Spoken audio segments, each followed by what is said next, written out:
Saudações amigos e alunos do NEAF, tudo bem com vocês?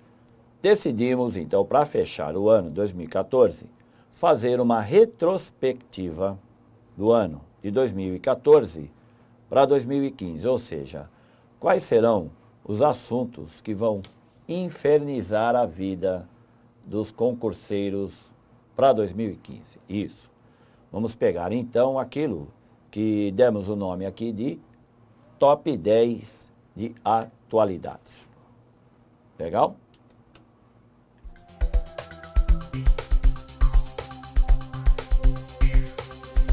Então vamos começar a nossa retrospectiva 2014 para 2015.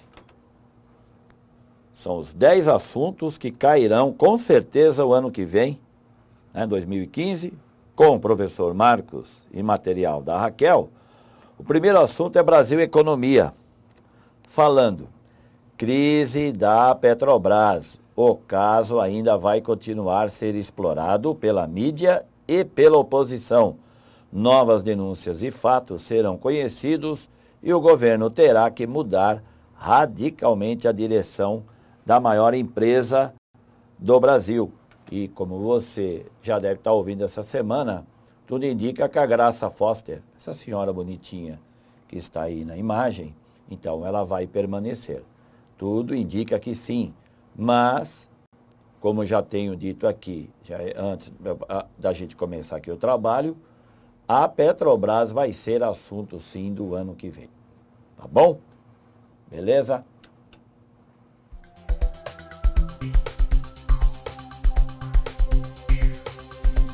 Retrospectiva, o top, os 10 melhores assuntos para o ano que vem. Mundo política, principais grupos radicais islâmicos jihadistas, lógico, Boko Haram, então continuará a dominar o norte da Nigéria. O governo do país mais rico do continente africano poderá recorrer à ajuda externa, principalmente dos Estados Unidos, então Boko Haram, com certeza, é assunto para o ano que vem. Estado Islâmico, lógico, foi o grande acontecimento terrorista do ano e certamente do ano de 2015 continuará a ganhar espaço na mídia internacional. Talibã, grupo terrorista radical islâmico, demonstra possuir muita força ainda no Afeganistão e Paquistão. O atentado agora, de 16 de dezembro, não deixa sombra de dúvida. Separatismo das províncias da Ucrânia. A crise da Ucrânia vai continuar a ser observada aqui por nós, estudada aí por você, candidato.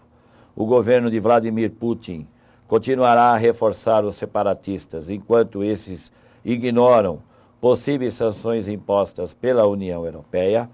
Poroshenko, o atual presidente da Ucrânia, vai continuar a reforçar o exército do país na luta contra os separatistas. Eleições em Hong Kong. O fim dos protestos não significa que manifestantes pró-democracia vão se calar.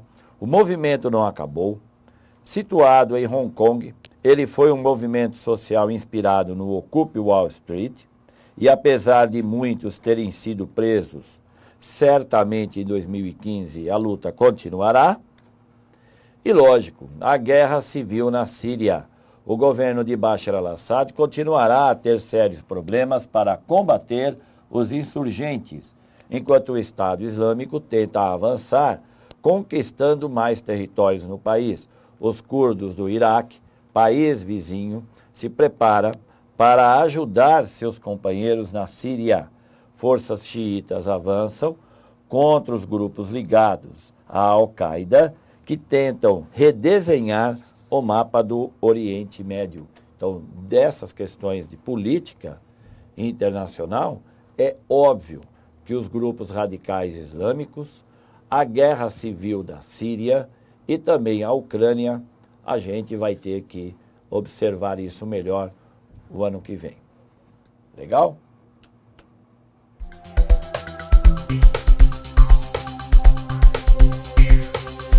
Continuando o top 10 aqui, 2014 para 2015. Mundo, meio ambiente. COP20 de Lima e as questões ambientais. Acordo Estados Unidos e China para metas de redução. Países ricos cedem e COP20 aprova rascunho zero de acordo climático. Conferência terminou na madrugada de domingo em Lima, no Peru. Texto é base de um novo tratado que tentará frear aumento da temperatura. Depois de 2 semanas de negociações tensas, na COP20 em Lima, as delegações de 196 países aprovaram o rascunho zero de um futuro acordo global do clima, depois que as nações mais ricas fizeram concessões. O documento aprovado na madrugada deste domingo ressalta a culpa histórica de emissões de gases estufa, o que atribui aos países desenvolvidos mais responsabilidades em comparação aos países em desenvolvimento. Então, a partir aqui dessa COP20 em Lima, o ano que vem, o ano de 2015, faremos sim um estudo, um acompanhamento sobre as questões climáticas, sobre efeito estufa, aquecimento global. Legal?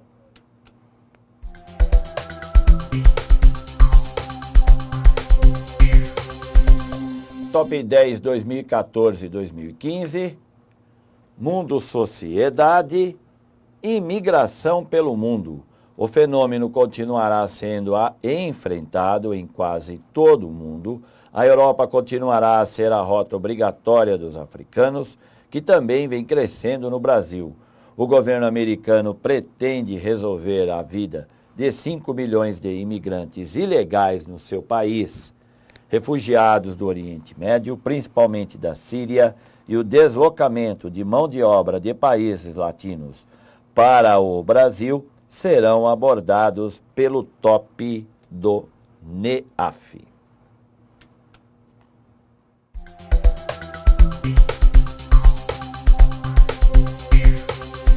Continuando então o top 10. Mundo, economia. Economia dos países dos BRICS, exceto a China, ainda a economia que mais cresce no mundo. Os outros membros dos BRICS continuarão com suas economias na baixa. O Brasil terá um ano praticamente sem crescimento. A Rússia, com as medidas tomadas nesse fim de 2014, também. Índia pode apresentar algum crescimento, mas a África do Sul continuará morna. Então, como eu tenho observado aqui com vocês, lógico, os BRICS estão em baixa. Então, tirando aí o caso da China, os demais vão ter pouco ou nenhum crescimento, que é o que pode acontecer, inclusive, com o nosso país.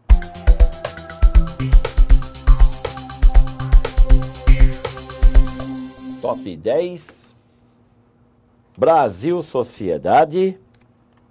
Crise da água em São Paulo. A maior crise hídrica da história da maior metrópole da América do Sul continuará a ser um problema, principalmente se o problema de escassez de chuvas permanecer, resultado também do aquecimento global. Então está aí o assunto que caiu agora, ano de 2014, em alguns concursos.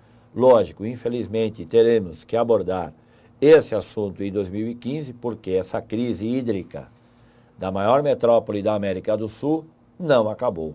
E nosso temor é que isso esteja apenas começando.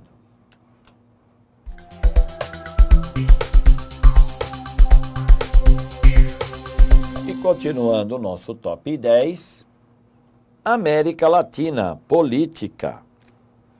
Questões sobre a América Latina. A crise na Venezuela, com a queda vertiginosa do petróleo do mercado internacional, o país bolivariano continuará a passar por sérios problemas econômicos, políticos e sociais. Negociações com as Farc na Colômbia. Apesar de forte oposição, o governo de Juan Manuel Santos vai evoluir nas negociações com as Farc, a gente vem observando isso. Crise do governo argentino, ameaçada de quebrar novamente, a economia da Argentina vai enfrentar sérios problemas e possivelmente entrará em recessão. Abertura econômica em Cuba. O presidente Barack Obama anunciou que irá restabelecer as relações diplomáticas com Cuba. No entanto, na prática, a decisão vai depender do Congresso americano, que é majoritariamente do Partido Republicano, partido de oposição a Obama. O avanço nas relações deve acontecer a médio prazo. Então, candidato, essa aí é a grande novidade agora para o final do ano, não é? O fato de Obama ter dado, juntamente com o Raul Castro em Cuba, simultaneamente, os dois presidentes deram às suas respectivas nações um depoimento dizendo que o embargo econômico ele vai permanecer, porque essa é a decisão, quem vai tomar é o Congresso. Agora, a retomada das relações políticas entre os dois países, que já estavam há 53 anos sem ter essas relações, vão ser, sim, retomadas e isso já está fechado. O curioso dessa história toda é a mediação do Canadá e do Papa Bento, o Papa Francisco, quem diria, hein? Esse argentino não é mole, não.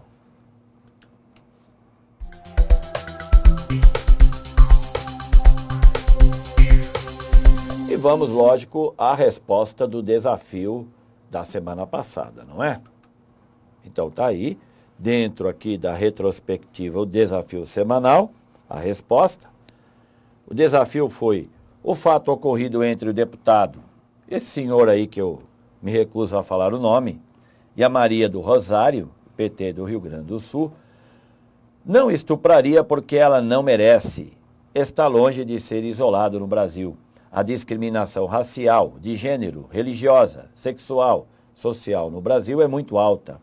No entanto, sabemos que a justiça sempre é mais pesada quando se trata da conta bancária e da cor da pele. Sabemos também que a herança conservadora patriarcal é uma das marcas da nossa cultura e de difícil entendimento por parte dos mesmos que a praticam, ou seja, o conservadorismo. Os mesmos conservadores, aqueles que a praticam, não aceitam que isso é uma marca cultural. Segundo o Índice de Confiança da População Brasileira, elaborada pela ICJ Brasil, da Fundação Getúlio Vargas, a instituição nacional que mais possui prestígio seria: letra A Igreja Católica, letra B, Forças Armadas, letra C, Ministério Público, letra D, Imprensa Escrita e letra E, emissoras de TV. Então vamos à resposta. Resposta do desafio, alternativa B de bola. O ICJ Brasil avaliou a confiança da população das demais instituições do Estado. As Forças Armadas lideram o ranking das instituições em que a população mais confia, com 73% das respostas, seguida pela Igreja Católica, 56%, Ministério Público, 55%, grandes empresas, 45%, e a imprensa escrita, 44%. Depois da imprensa escrita aparece o Judiciário, com 42%, e o Governo Nacional, com 40%.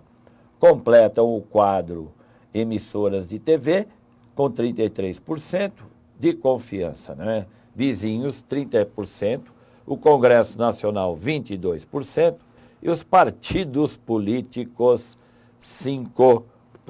Então, como a gente viu, os partidos realmente estão carecendo há muito tempo de credibilidade. O ICJ Brasil, no primeiro trimestre de 2012, marcou 5,2 pontos, uma queda em relação ao ICJ Brasil registrado no trimestre anterior, que foi de 5,3 pontos. Isso significa que é em uma escala de 0 a 10, a população dá nota 5,2 para o judiciário. O índice é calculado a partir de outros dois subíndices, o de percepção e de comportamento. O subíndice de percepção foi de 3,8 pontos, mantendo-se inalterado em relação ao quarto trimestre de 2011. O de comportamento teve uma leve queda, 8,7 para 8,6. Então, fica assim fechado o desafio da semana passada. E assim termina o nosso top 10, não é? As 10 questões que com certeza vai infernizar você o ano que vem, mas pode deixar, nós aqui do NEAF estaremos aqui para ajudá-lo. Nada de inferninho, brincadeira. O ano que vem vai ser um ano melhor que esse ano. Vai ser um ano em que você vai entender melhor das questões de atualidades, com a ajuda aqui do professor Marcos e da equipe do NEAF, tá bom? Um grande abraço e até a próxima.